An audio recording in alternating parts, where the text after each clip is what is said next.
Listen, I'm your man, Ron Love, and with me is none other than the General Attorney Greg Jackson. Once again, it's on, Brother Love. You know how we get this thing started for you, man. How's this past month and a half for you, man? It's been crazy, but it's been the same way for you. But you know what? Before we go there, Brother Jackson, you were just hipping me to this, what they call it, meta world. Yeah, so listen, Doc Polite, remember this, you said, give us some catch me, do me glasses. I can't say what they really call them when we went to basic, but catch me, do me glasses.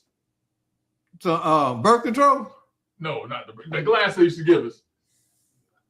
Birth control glasses.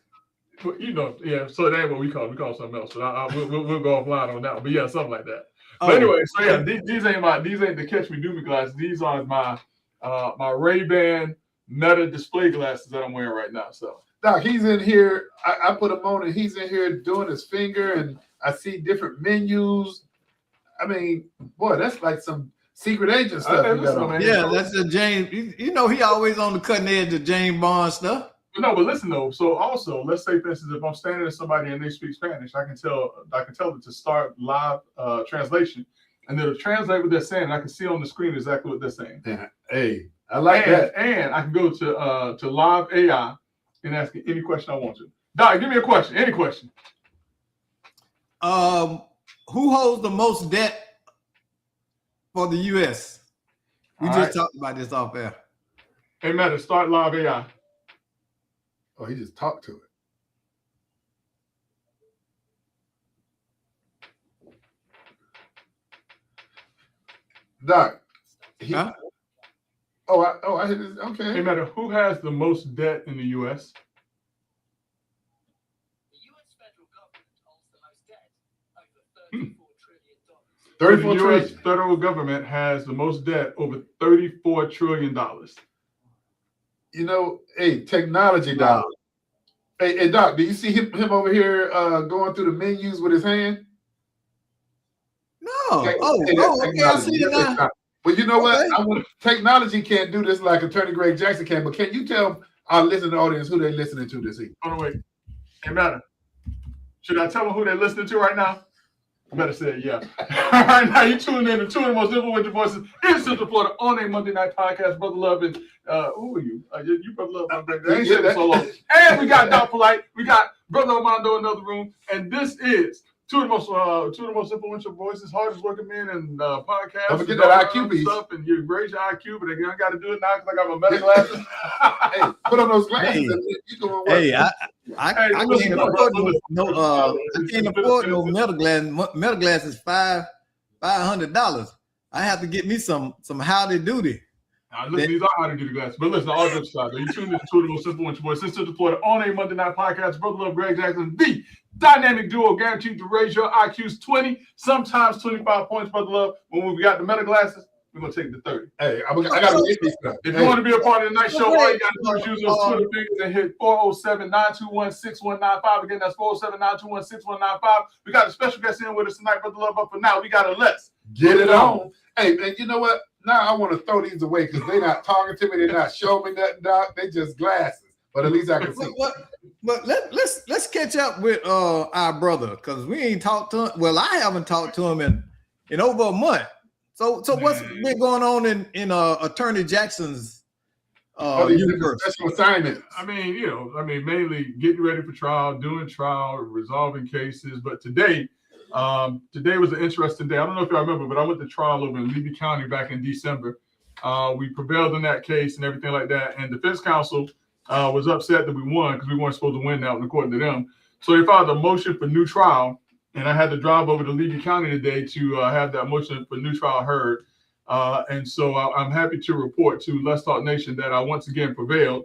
Congratulations. The judge said that not only did he deny their motion for new trial, but we're entitled to attorney's fees and costs in the case. And so they're going to be paying way, way more. Hey, as a matter of fact, speaking of that, hey, Doc, why don't you go ahead and run how if anybody's in need of a good attorney, and Greg specializing in everything. I'm just kidding. Personal injury cases and things of that nature, slip and falls, motor vehicle accidents, negligent security, wrongful death. I mean, pretty much anything along the bodily injury, personal injury You know, stratosphere. That's what I do, man. But the interesting thing is, I go out to different places, and then people come up to me and thank me for the referral. And Doc, I told you one time I was out at this restaurant, and this couple came up to me and asked me what's your dinner bill, because you took care of us a year ago. And I recognized them, but I didn't recognize them. But when they said you referred us to Attorney Greg Jackson, I said, hey, look, that's the man. But Greg, also, Doc, if you would, what's the number that people can contact you? So you can reach me at 407-564-6604. Well, I want to talk about the politics over there where y'all stay at. We need to get you. We need to get you. Well, we need to get Greg out there down, man. I mean, it is getting down, man. So, how far did y'all get into the election from 2 weeks ago? Well, we got into the election with one of the pieces where Commissioner Anderson went, full throttle and talked about the conspiracy, and that was involving Nick Nestor. Correct. All right. What about the results from the election?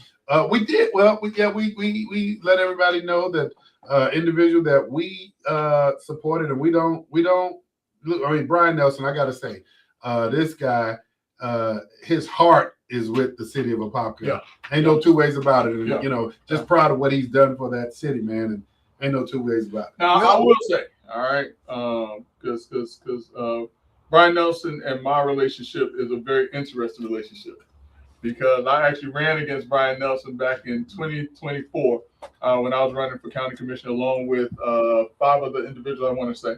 And, he got into a runoff election in that race. And after he and I had some conversation, I saw that his heart was for the community. And that particular time, that was for District 2, Orange County. I actually got behind him and I supported him. And when he ran for mayor of Apopka, got behind him and supported him in that regard too. So I have a very deep respect for Brian Nelson. Very sorry to see that he couldn't bring it home, for this election. I think that Apopka is most certainly losing the gym, but I know that he will stay connected to the community. So. Oh, without a doubt. Well, and so they're going to have to figure it out, because one thing that they have absolutely lost is people with integrity. And that's going to play huge, because are these people coming in going to be the people you can count on to put the community first?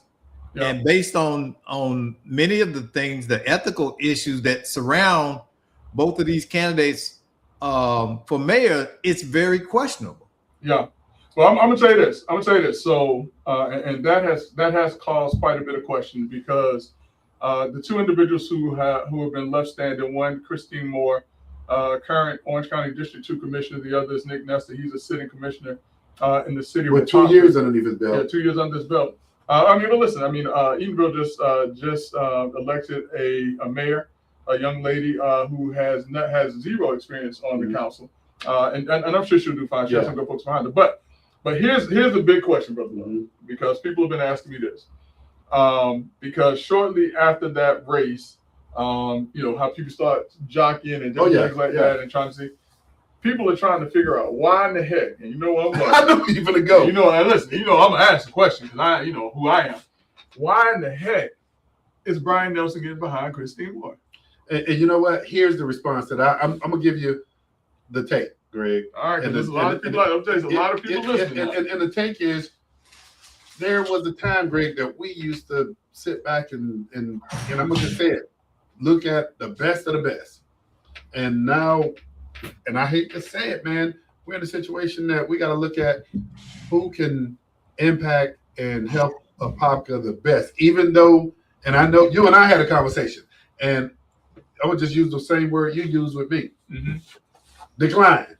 Yeah, pound sand. And so I get it, and I get it and I respect it, but then there's some trudging that has to take place, man, and whether I'm not even gonna say whether you like the person or not. Right now, man, it's getting down to the nitty gritty in terms of what's best for the city. I ain't going for with it, right? I ain't stirred up no mess. You haven't stirred up any mess. I'm about to stir up some mess tonight. Listen, ain't no way. I know what you about to say. Ain't no way on God's green earth can I ever get behind Christine Moore. And anyone who hears my voice And if you take anything that I say seriously and you hold me in any form of regard, high, low, middle, sideways, otherwise, if you ask me, there's no way that my support could go behind Christine. So where do you go? Let me. It's hard. It's hard. Oh, listen. I know you. I know what you. I know what you're And I agree. Yeah. I agree. I agree. Hey, Doc, wholeheartedly. let him finish. I want to, because I know this is a classic. What Greg is going to say. It is a classic what I'm about to say. Because for me, if I look and I see there's nobody that I like, I don't go with the lesser two evils. I don't go You with just anything. don't go with anything. My right to vote is no one's right to my vote. And so I will literally walk into a voting booth and I'll look at it. And if I don't like anybody, I'll turn it in with nobody's name circled, because I refuse to be a part of that foolishness. So neither. And I started to do something to make you and Brian mad. Because you know how I get. I know how I hey. get. I say, Doc, I said, I'm a stir the pudding. And I say, no, I ain't gonna do that, because then it goes against who I am. Because I started to say, let me give Nick Nestor a call and see if my voice can benefit his campaign. But you know what? I ain't even playing that game. So nobody, I don't like either one of them. Neither one of them. All right, Doc, we're gonna pivot to you. Because again, I'm not gonna get my friend going. Again, he's absolutely right. You have to look at integrity. Just think about this. Y'all remember Bo Jackson, right? We all know his name is Bo Jackson. Yeah. So I was doing some research for the show today, and I came across a story about Bo Jackson. Remember, Bo Jackson was supposed to be drafted number 1 by Tampa Bay Buccaneers, right? Yep. And Tampa Bay told Bo, "Yeah, we're gonna draft you, and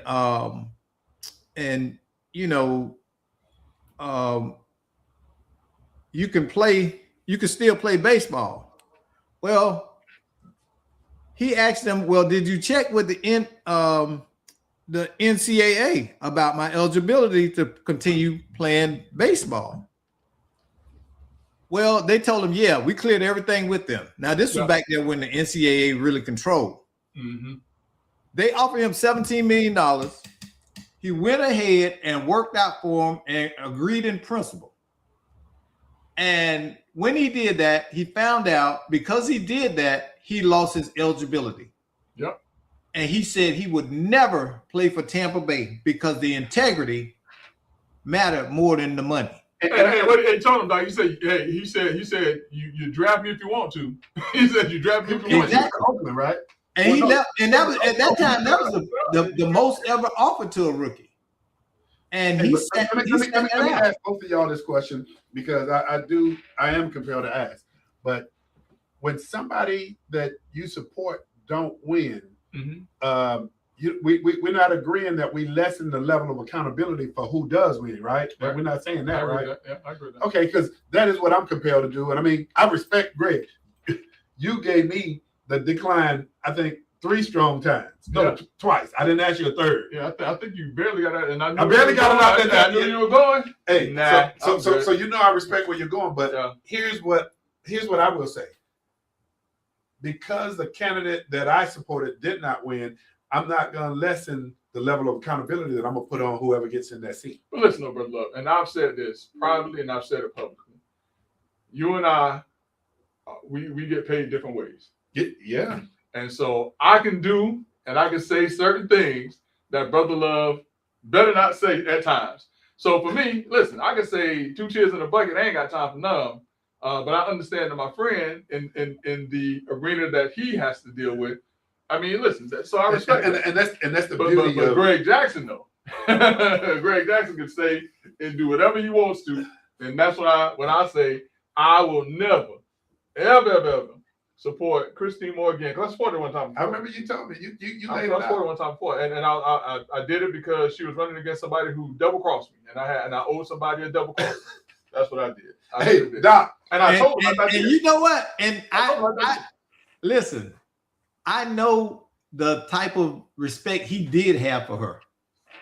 Yeah. And I know that him saying this, Greg saying this, he don't say stuff like this lightly. I know. And so that tells you the severity of what she did. Mm-hmm. Because remember, man, I was getting attacked all on social media Remember, our good friend Yeah. Fred Brummer got behind the person that was running, and I Yeah. reached out to my friend Fred Brummer. I said, Fred, you about to lose this one. Yeah. You about to lose You're this right. one. Was that when he was coming back? Was that when Fred was coming back for re-election? This was 2018. 2020. Well, you know, only thing I'm gonna say, because I mean, y'all see, I haven't gotten enthroned in this thing because Brian was my guy. But hey, let me do some rapid fire before we bring our guests on the show. I'm gonna move away from that topic. Let me do some rapid fire. Hey, gas prices. Oh, Greg, Doc, they're ridiculous. what's your thoughts? I mean, for regular gas, you're talking about $3.99. Yeah, someplace. Man, And we don't know where it's gonna end at. all I know is I'm paying my taxes on my land tomorrow, and then I'm gonna go shop for me a mule or a horse. Oh, mule or horse. Okay. Along with rapid fire, March Madness. Yeah. It's been one major upset so far. Well, one of the upsets, and I don't know why more people aren't talking about this. The game that I saw on Friday was UBC beating UNC. Oh, I didn't see. I didn't even. Yeah. Did y'all see? Yeah. Did y'all see the 7'9" kid? University of Florida. Yeah. Man, Florida's one of the ones that bit the bullet, though. huh? Florida's Yeah. one of the teams that I bit the mean, bullet. on a last minute shot. So Hey, Kansas as well. Yeah. Kansas with St. John. Yeah, that's right. Hey, That's right. and like I said, rapid fire, Robert Mueller. Well, former FBI director, He led the Russia investigation too, I right? remember.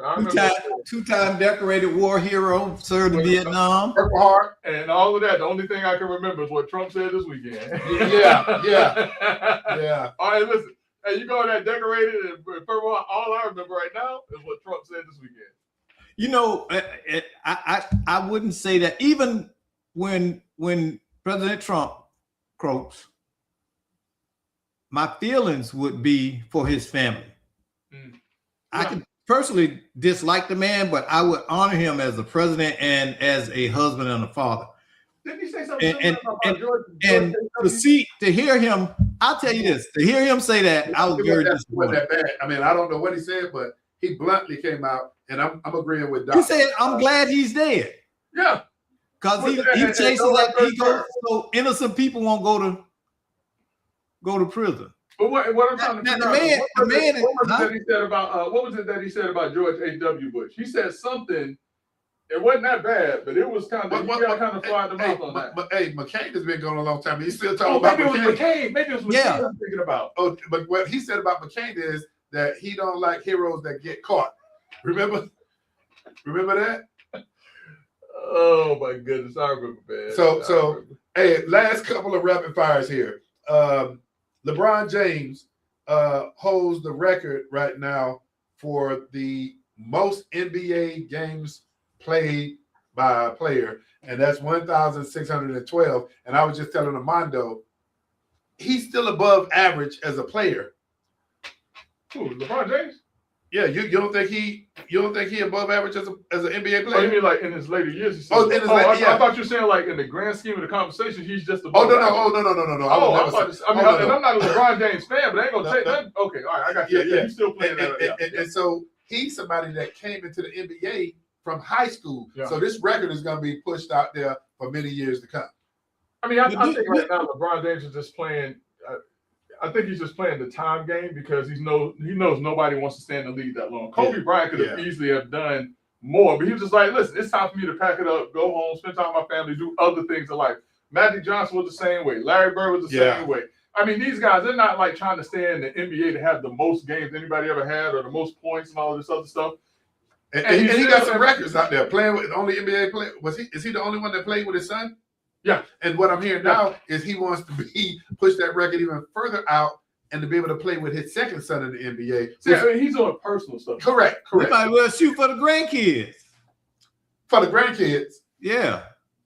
Okay, grandkids. Hey, last but not least, the Straits of Hormuz.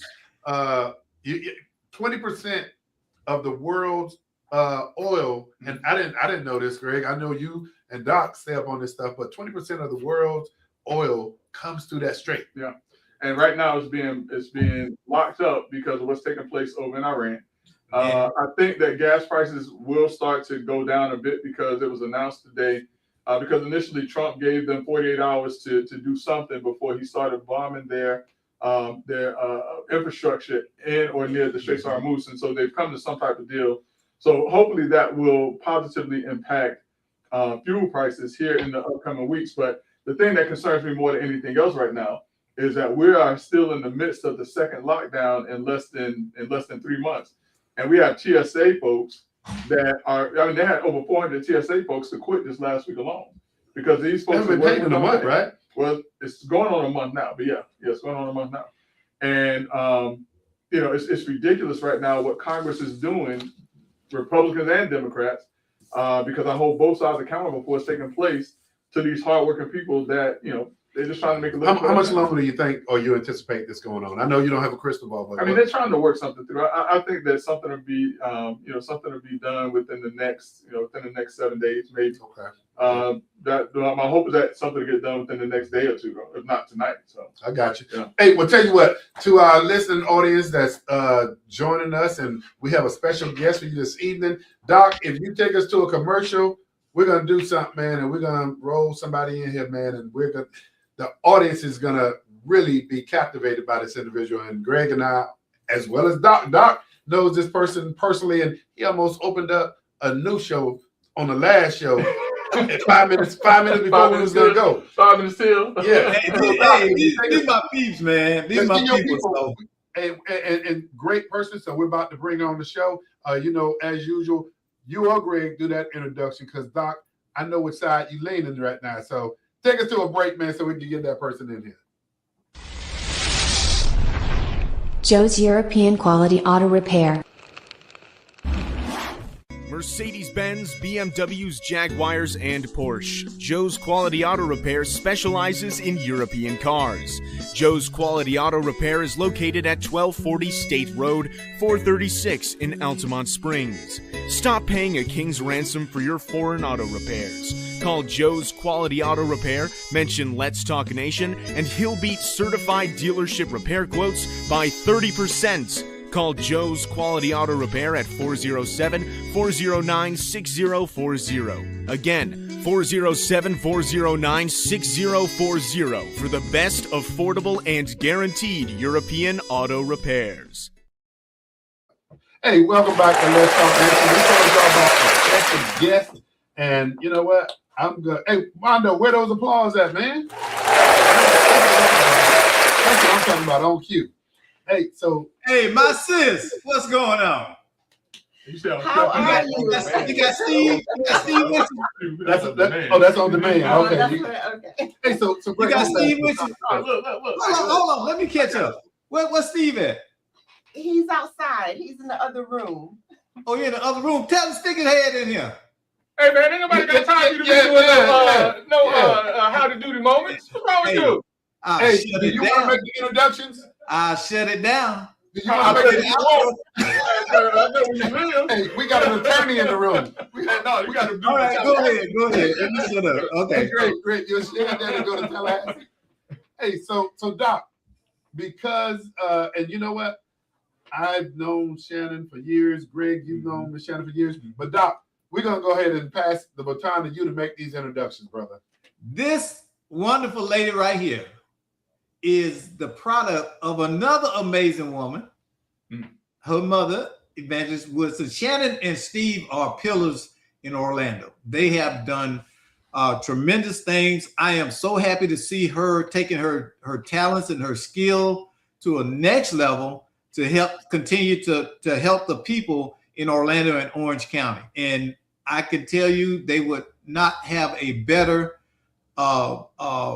servant leader in Shannon Curry.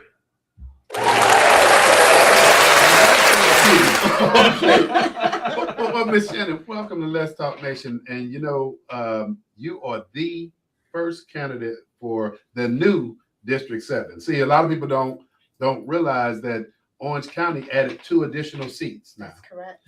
And so you got out here early, though. You got out and said, this is what I want to do. Yeah. Actually, not as early as some. I think when I jumped in, there were already 8. you Oh, know, wow. but for me, this was a really important decision. Mm-hmm. And it wasn't just my decision, it was my family's decision. Mhm. And that played a huge role in my timing. Well, you're queuing up the first question for us Oh, then. okay. The first question is Why? Yeah, why? Why? You know, when opportunity is there, it's important. And I have been serving in the community for many, many years without the title, without, you know, even having a seat at the table. And so it's been really, really important for me to ensure that resources were available to community, and that we have leaders who are unapologetic in doing the right things, and being mindful of the needs of their communities. So my why is that it was time, Okay. and there was an opportunity there for me, and I couldn't blame it on the kids because they're all grown and out of college. So it's like, well, here we go. Let's go and take that next step in my desire to continue serving, because I'm not new to it. Let me ask this question, because, and you're absolutely right. When you make these decisions, because I've been in this seat myself before, and that's how we kind of ran into each other's paths and different things like that. But what is that conversation that you have with family? That when you're like, I think I want to do it, but what is the conversation you have with family that finally says, this is the time? Yes, you know, that responsibility of public servant isn't personal. It's the entire family, because your whole family contributes to your success.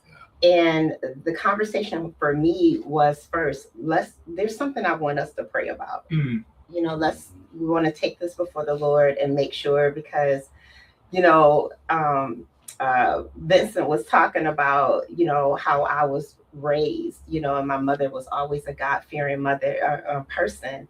And so I don't do anything without prayer. And so the conversation was, you know, here's an opportunity, and I've been ready for it. And the timing, I can't avoid it. It's there.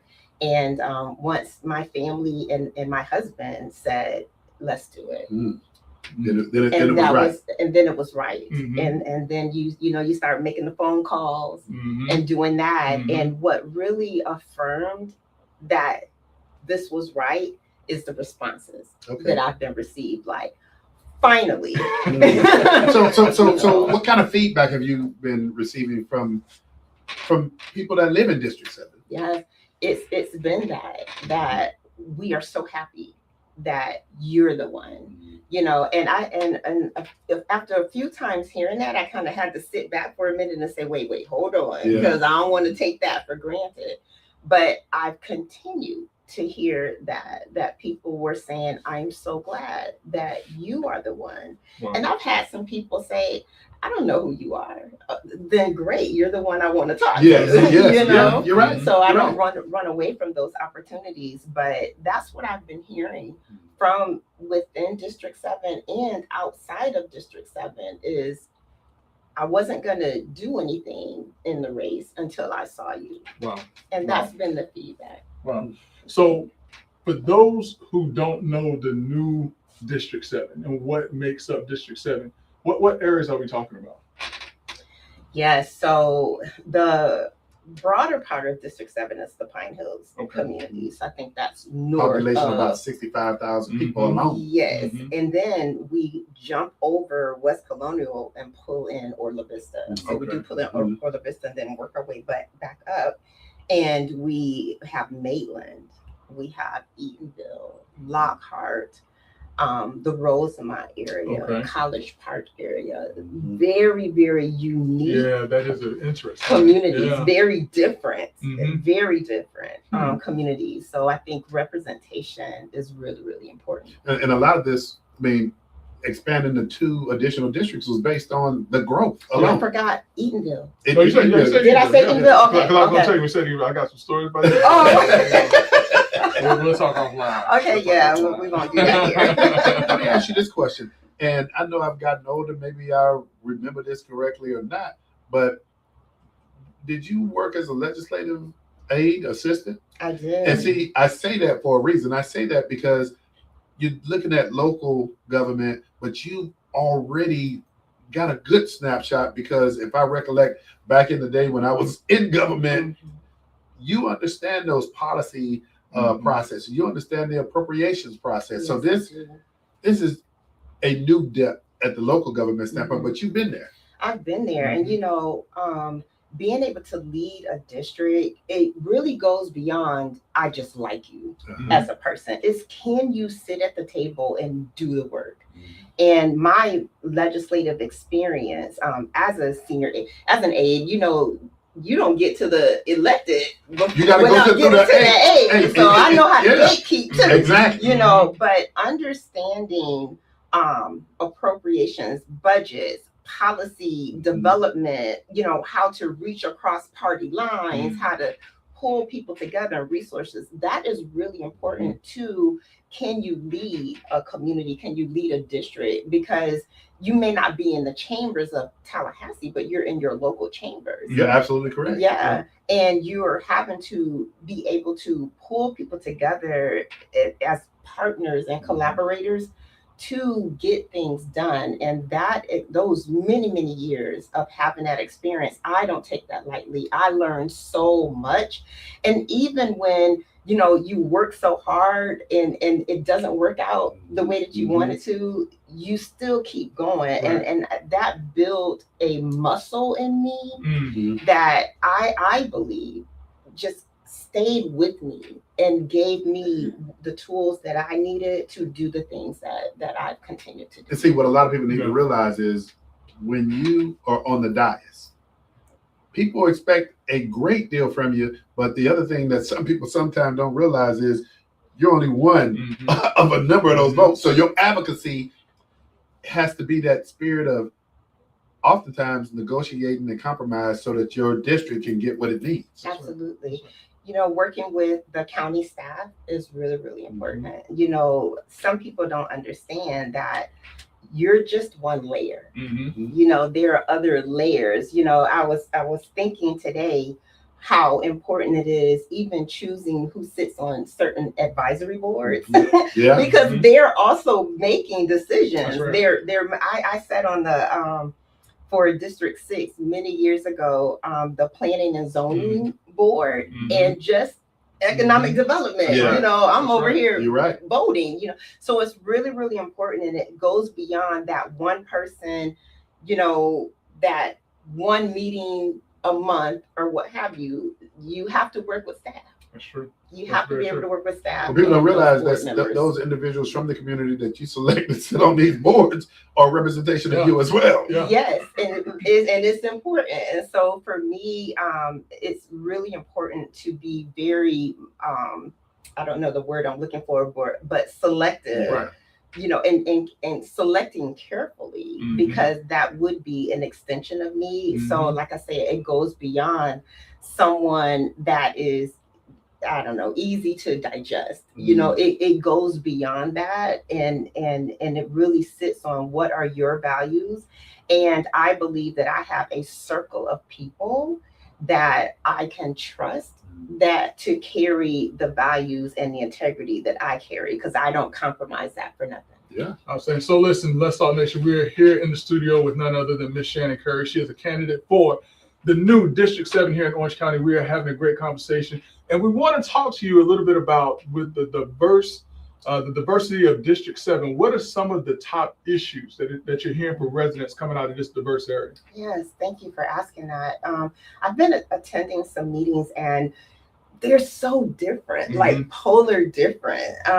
You know, where there's been concern about flooding in certain areas, you know, not just Orla Vista, you know, but infrastructure. And what is really important to me is when I sat down to develop like my priorities, like things I really want to focus on, attending these community meetings affirm those things. Like, okay, I was paying attention, you know. And so the things that we're hearing that are concerns are infrastructure being unstable. And so if I can put my priorities under one word, I'm going to work through stability. Mm. If I can put it all under one word, is stability. And what District 7, the concerns that they have would be housing. You know, you have renters and you have homeowners. So their perspectives are different, but still the cost that our families are taking on because of, you know, the growth of our community. So the concerns that we're hearing is stable housing, stable infrastructure being able to keep up with the economic development and growth, and then public safety and traffic. You know, so there are subheadings that fall under those things. But for me, it's really important to keep those three major, you know. I could ball this up and throw my questions away now, because you're hitting on all of them now. Am I? Okay. And when you talk about housing, got an expert sitting to your left who understands community redevelopment. And so those are some of the things that are high priority right now. And I mean, when you talk about public safety, when you talk about growth and development, those are the issues that are affecting folk right now. I mean, public safety is always going to be one of those issues. So one of the other things that, you know, in preparation for this show, people were calling and they were saying, Rod, ask about her leadership style. So can you tell people a little bit about your leadership style? You know, what I do professionally, I do professional development training in HR. And so I would always put teams through these surveys and tests about their leadership style. And what I learned about mine is that I'm a collaborator. Okay. So I'm a collaborator. I believe in partnership. I believe in being open to leaning into different perspectives and listening to learn. So, and that's not me making it up. That was actually what was. And then another part of it, and it's really, you know, awesome that you asked this question, because it makes me think about, and there was another leadership platform that assessment that I went through, where in my style, it's more calming, but direct. So those are, and that's my style. That's kind of how I carry myself. And so when you think about this role, and when I look at, you know, everyone talks about day one, this is what I'm going to do. Day one, I need to get to know the people that I'm going to be working with. That's right. You know, that's my day one. Through this campaign process is going to give me the opportunity to get to meet with and listen to more residents, you know, so you go outside of your bubble now, and you go into those areas that maybe you haven't been, you know. And so it's important now to continue to meet with the residents that I want to support. But after election, and we sit down and go through the, you know, the oath ceremony and all that, I need to know, who am I working with? That's right. And what's coming down the pipeline, and what decisions have been made that I have to work through until I'm able to make my own decisions based on what the needs are, the people are. So I hope I answered that. Oh, you did. I did. Okay. Now I'm gonna tell you, sometimes I analogize communities to church. What I mean by that is, a lot of times when you look into certain communities, you can see that it's a certain group or certain people that are doing the work, that come out to the meetings and do different things like that. Just like in church, there's certain people that get tapped to be on this committee, that committee, this committee. With your leadership style, with your experience, how do you, or can you, engage new people to kind of come in and be more active in the community alongside of you? I believe so. Absolutely. Absolutely. I think for me, I believe that naturally I pull people in. Naturally, I believe that if I'm able to sit at the table, then there's a spot for you. So, and again, this is me, you know, day in, day out. And so me being able to engage other folks who typically don't participate, then maybe someone's not talking about the things that are interesting to you. So I want to know what interests you. You know, what are the things that are important to you that you would be engaged, or what does it look like to come where you are? You know, sometimes we have this expectation of people that is unfair to them because that's outside of their peripheral, like, you know. So I think for me, it would just continue my natural, authentic habits, which is to, you know, meet people where they are, get them engaged. But most importantly, before I even get to that part, is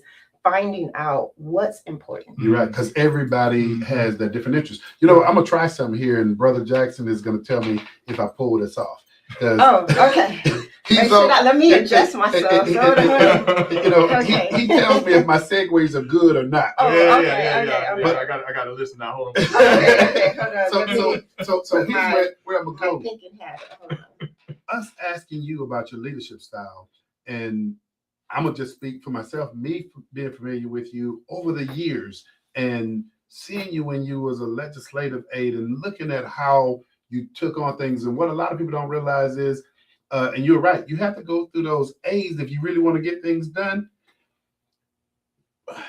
You got something familiar with, up until last year, the only person that had ever won a Heisman. This person was the only defensive player. I was waiting on it. That's your segue. That's the segue. I'm sitting here like, hey, but it gets even. I'm gonna let you respond to that. You gotta finish the segue. Well, here's the segue. When we talk about the leadership, I remember watching an interview of this individual who was the only defensive person who won a Heisman in the history of the Heisman. But this person was doing an interview for a broadcasting after his NFL playing days was over. And he asked the broadcast executive, he said, I really wasn't looking to go into broadcasting. You know, I'm just curious why you guys reached out to me for this. And you probably know where I'm going to go with that. The broadcaster, this is an executive with NBC or CBS, one of those.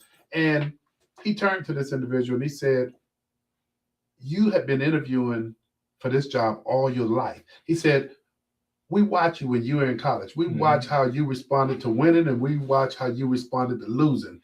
And then they said, when you went to the NFL, we watched how you responded at the pro level when you won and when you lost. And he said, you've been preparing for this broadcasting job all your life because you had what it took. And so I say that to say, when I look at where you're sitting right now, these chairs that you're sitting here, letting people know what you're going to do for them when you get to District 7, I already knew what you were preparing for all your life. You know what? Great. Nice. And then you know what? And you may have known it before me. And I think that's a sentiment that my brother had. Let everybody know who the brother is. Greg, come on, help her out, man. So yes, so I am the oldest sister of Charles Woodson. Michigan Wolverine. Heisman Trophy winner, Green Bay Packer. And Oakland Raiders. Yes. And when he came, he bought it. He did. But you know, our household, you know, my mom, she was a single mother, and we saw her. You know, and a lot of people have the story, you know, that was, and so, and my mom always, and she didn't have the means, you know. I remember my mom working for a restaurant chain, and her hourly pay was $3.40, and she was raising 3 children, and we were on food stamps, and I'll tell you, something about her characteristics that passed down to us is that we weren't the products of our community. You know, I remember, you know, my mother went to because we lived in our version of the projects, you know, and I remember she and my neighbor went to the property manager and asked if they could create a garden. And I tell my kids this all the time, that it wasn't until I went to college that I tasted spaghetti sauce, tomato sauce, and regular jelly, because my mother made those things. So when I tasted it for the first time, I was like, what is this? Because she canned it. Like, we had to work in the tomato fields. Like my mom, when she left here and worked in factory. Charles retired her out of factory, but it was a requirement for us to work a summer in the factory. She worked in a canning factory so that we knew what she didn't want us to do. But we worked in a factory, we worked in the tomato fields. Like my mom grew her food. So when you went from, what is it, farm to table, that was us. That was us. Other than she purchasing meat, she grew our food. So, but she raised us in a household that she would say, if you want it bad enough, then you do the things to go get it, because I can't afford to get those things for you. So she instilled that hard work in us, you know, from having a car that had no bottom.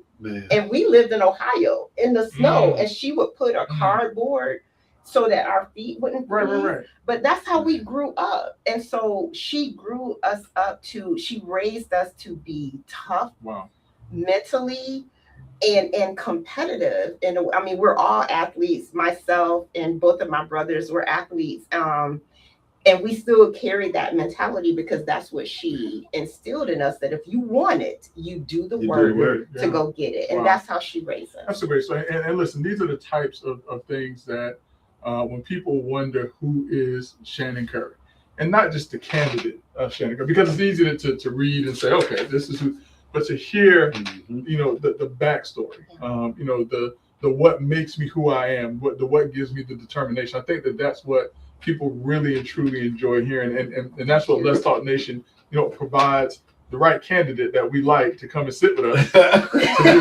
White, what you got to say, man? You got your jacket on and everything, man. You know, I'm listening to Shannon talk about her mom, and I know her mom. Her mom is one of the few preachers that ever shut me up. That's a hard job. But, that's a hard job. And listen, I love Evangelist Woodson because she is true to herself. She is true to who God called her to be. If you meet her, you cannot be confused about what she stands for and who she is. She's just that strong of a personality. A lot of men can't deal with strong women. I love that. I grew up with a family of strong women, so I know what it is. It's because of love and excellence. They want excellence from you. They're not going to settle for anything less. So. And you know, Doc, you hit on a point, but Greg, I'm gonna go back to something that you just said when you talked about, we're talking to the candidate, but what I also am sitting here digesting and discovering, Doc, you know, he talks about your mother. Everybody's seen your brother. But the other part, when you talked about how you came upon this decision, when Greg and I was on WOKB radio, all I heard was about Steve January, you know, and so you're surrounded by support, but you're surrounded by, I mean, I'm gonna just say that spirit that's just compelling you to do the things that you're doing, and especially in the community. Absolutely. You know, when you mentioned my husband, I always tell him that I love when he sits down and like really talks to me, and he gives me the history of Orlando and Orange County, like to the depth of, you know, there used to be an oak tree right there on the corner, you know, and when I get lost, you know, before I really started using GPS, he would say, I'm just going to get out the car and let you find your way home. And, you know, and I'm like, wait a minute, what oak tree was at the corner or whatever. But just to hear how he can recall the growth of Orlando and Orange County and the economic development and Disney and I-4 in the orange groves. And so I've been so blessed to be surrounded by these individuals. And the fact that he has been a pioneer in this community as well. So, I mean, absolutely. I'm just, you have the support that you have, I mean, that you need. And what we want to do at Let's Talk Nation is we want to make sure that those folk who are watching here, I mean, and by the way, I know Greg mentioned that phone number earlier. If you have anything to say about Miss Shannon Curry, please dial in 407-921-6195. So, Brother Love, let's give her some rapid fire real quick and just give her quick thoughts on some of these topics. You want to start or you want me to go? Go ahead, Brother Jackson. Let's start Wait. What about the volleyball team? Tell us about that. Yeah, so now you're getting me excited because I'm talking about sports. About 6 years ago, maybe before that, I was a parent of volleyball girls, and I always witnessed like my daughter being the only one of color on their team, and you'll see sprinkles when you go to those AAU circuits, or even in our school district. You see all this talent until you get to those games of our Black schools, and then it's like, oh, they're so talented, and then they lose horribly. And so I started my own program.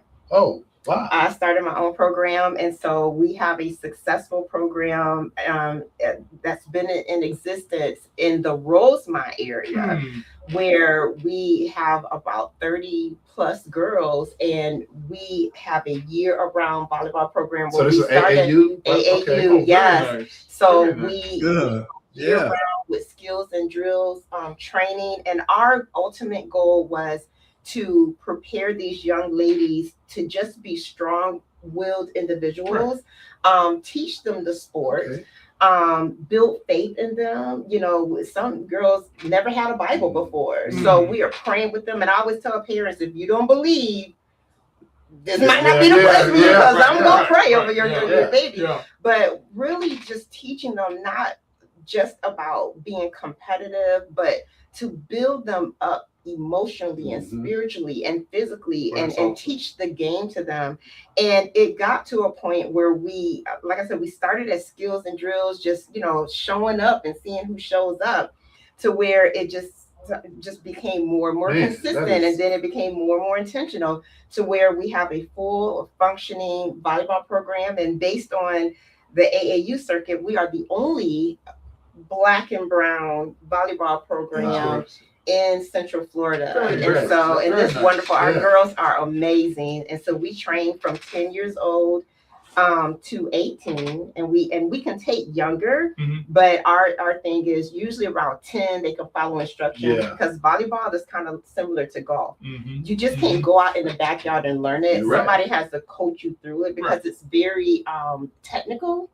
And so we have some amazing coaches, and we still volunteer. We're not on payroll. Man, that is excellent. We provide opportunity. And so, it's something that I really, really enjoy. So touching young people, touching young African-American and brown females in our community. That is awesome. I never would have known that. I never would have known that. I don't know how Doc knew it, but good. Thanks. They're not happy right now because I'm not at practice. So we going to the rapid fire? Rapid fire. Okay. All right. Affordable housing. Thoughts on affordable housing here in Central Florida? Wow. So it's growing. Our neighborhoods are growing, and we have to be very mindful as we're building these new structures that the infrastructure is able to keep up with it. And really, we got to catch up with it. So we're with affordable housing, the high prices, based on where you are, is really taking its toll on our families. So we really have to see how we can lower the cost of living for these residents, especially in our marginalized communities. It's hard. Let me say this real quick, because we're rapid fire, but I was doing some organizing work, and I remember there was an apartment complex where you had neighbors side by side. One neighbor was paying like $1,200, and the other neighbor was paying $1,800. Like, that's crazy, in the same apartment complex. So when I think about affordable housing, I think about accountability. Like, we have to be sure that the developers, that we're doing right by the people, and I understand, you have to pay rent. I understand that, but the cost to live, I would love to where when you sign a lease for an apartment, you can live there until you purchase a home, instead of waiting till that lease is over and then finding the cheaper discounted rate or what have you. Every year they're increasing your rent and pushing you out to go and find something else. Yes. So if we can land on some sustainability, where people can take a breath Mhm. and be able to care for their family and their children, then I know that I'm doing something. I'll tell you what, here's a topic that helps people get to the point that they can afford this, and that's economic opportunity, job creation. Yes.